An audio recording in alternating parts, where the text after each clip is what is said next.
चाहिँ साथी हो म चाहिँ Pokhariyabung heaven group tea estate Sisne गाउँ चाहिँ मेरो जन्मभूमि हुर्किएको आँगन है। त्यतातिर जाँदैछु र तपाईँहरूलाई यसो मेरो हुर्किएको आँगन जन्मिएको भूमिको विषयमा यसो केही कुरा बताउँ भनेर चाहिँ भिडियो गर्दैछु है।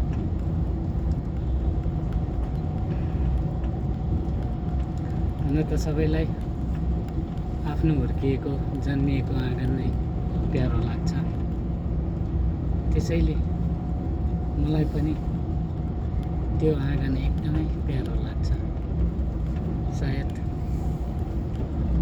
मान्छे जन्मेपछि है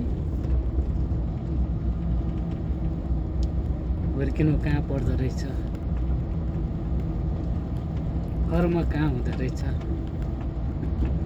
मरण कहाँ हुँदो रहेछ त्यो कसैलाई पनि थाहा हुँदैन रहेछ है। भावीले जे लेखिदिएको छ त्यहाँसम्म त पुग्नै पर्दो रहेछ। र अब यसै सन्दर्भमा कति साथीहरूले कति मेरो सहयोगीहरूले धेरै भन्ने गर्छ आफ्नो जिन्दगीको विषयमा। विशेष गरी आज हिजोआज त यस्तै छ यहाँको परिवेश।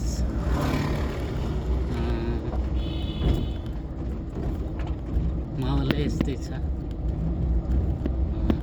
म भयङ्कर है, म ज्ञानी, म बुद्धिमानी भन्ने त्यस्तै प्रथाहरू चलिरहेको छ है।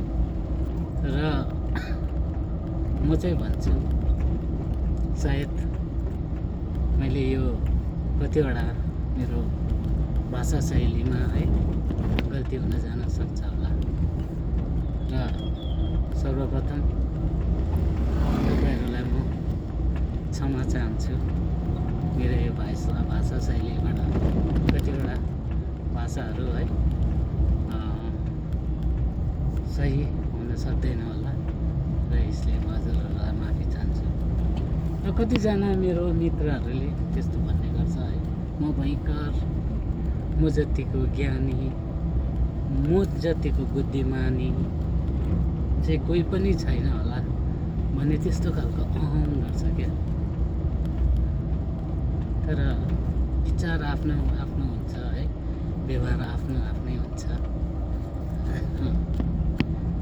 र उनीहरूलाई चाहिँ म के भन्न चाहन्छु भने जसले म जतिको ज्ञानी बुद्धिमानी है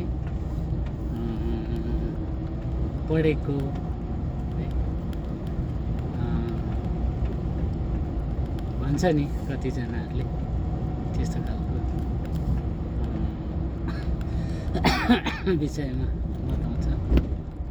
र हेर्नुहोस् उहाँहरूलाई चाहिँ म भन्छु, म तपाईँहरूसँग जतिको पढेको छुइनँ है, म ज्ञानमा पनि तपाईँहरू जतिको सायद छुइनँ नै। तर म जसले पनि त्यो कुरा गर्यो है उहाँहरूलाई चाहिँ म भन्छु हेर्नुहोस्, पढाइमा भनौँ भने अहिलेको न्यू जेनेरेसनहरू एकदमै अगाडि छ, बुद्धिमा पनि उनीहरू अगाडि नै छ। तर यहाँ विडम्बना के छ भने उनीहरूले प्लेटफर्म पाएको छैन क्या, कुनै पनि क्षेत्रमा प्लेटफर्म पाएको छैन। त्यसले गर्दा उनीहरू चाहिँ मन छ चुपचाप। अहिले तपाईँको कुरा गरौँ भने अहिले 6-7 वर्ष पुगेको नानीहरू, 6-7 वर्ष पुगेको त के भनौँ, 2-3 वर्ष पुगेको नानीहरूको मोबाइल खेला हेर्नुहोस् त। उसले त्यो मोबाइलमा नि भनौँ भने नि त्यो 2-3 वर्षको नानीले चाहिँ नि मोबाइलमा चाहिँ नि तपाईँ र मेरो जन्म कुण्डली निकालिदिन्छ। त्यत्तिको ट्यालेन्टेड छ अहिलेको फिलहालको नानीहरू।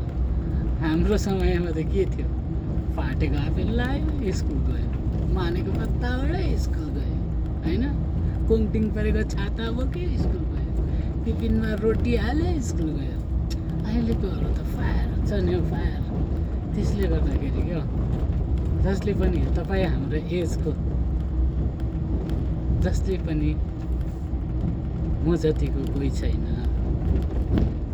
म जतिको ज्ञानी, म जतिको बुद्धिमानी कोही पनि छैन भन्नु त्यसै नि त्यो तपाईँको चाहिँ नि मात्र हो। सायद तपाईँले त्यो नानीहरूको अहिलेको नानीहरूको विषयमा तपाईँलाई सायद जानकारी छैन होला। हेर्नुहोस् अहिलेको नानीहरू त नि हामी भन्दाखेरि चाहिँ नि धेरै फरक छ, धेरै नै अघि गइसकेको छ, धेरै मात्र। अन्त हामीले त्यो गर्नु चाहिँ नि त्यो अलिकति मलाई चाहिँ ठिक लागेन क्या उनीहरूको छेउमा।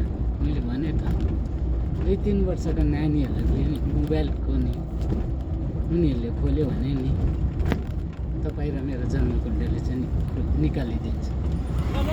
हेलो। र त्यसै कारणले कहिले पनि सानो नानीहरूलाई है तँ गेम जान्दैनस्, तँ केही बुझेको छैनस् नभन्नु क्या, नभन्नु। त्यो चाहिँ तपाईँको ठुलो गल्ती हुन्छ त्यस्तो लाग्छ म चाहिँ। र यो चाहिँ जति पनि म भयङ्कर छु, म ज्ञानी छु, म बुद्धिमानी छु र मैले जतिको कुनै पनि क्षेत्रमा अरूले जान्दैन भनेर त्यो चाहिँ नगर्नुहोस्। मैले भने नगर्नुहोस्। अहिलेको नानीहरूले फेरि पनि भन्छौँ, अहिलेको नानीहरूले नि उनीहरू प्लेटफर्म मात्रै पाएको छैन, त्यो प्लेटफर्म पायो भने नि उनीहरूले नि साँच्चै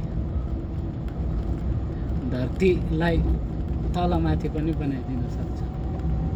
भनेपछि तपाईँ हामी त मानव हो, सबैलाई प्रेम भाव स्नेह ममताले बाँडचुँड गर्न सिकाउनुहोस्। त्यही नै ठुलो हो, त्यही ठुलो ल भाइ। भन्न त नसम्झिने मेरोबाट सुझाव मात्रै तपाईँहरूलाई, जसले पनि यस्तो कुराहरू गर्छन् ती व्यक्तिहरूलाई मात्रै ल।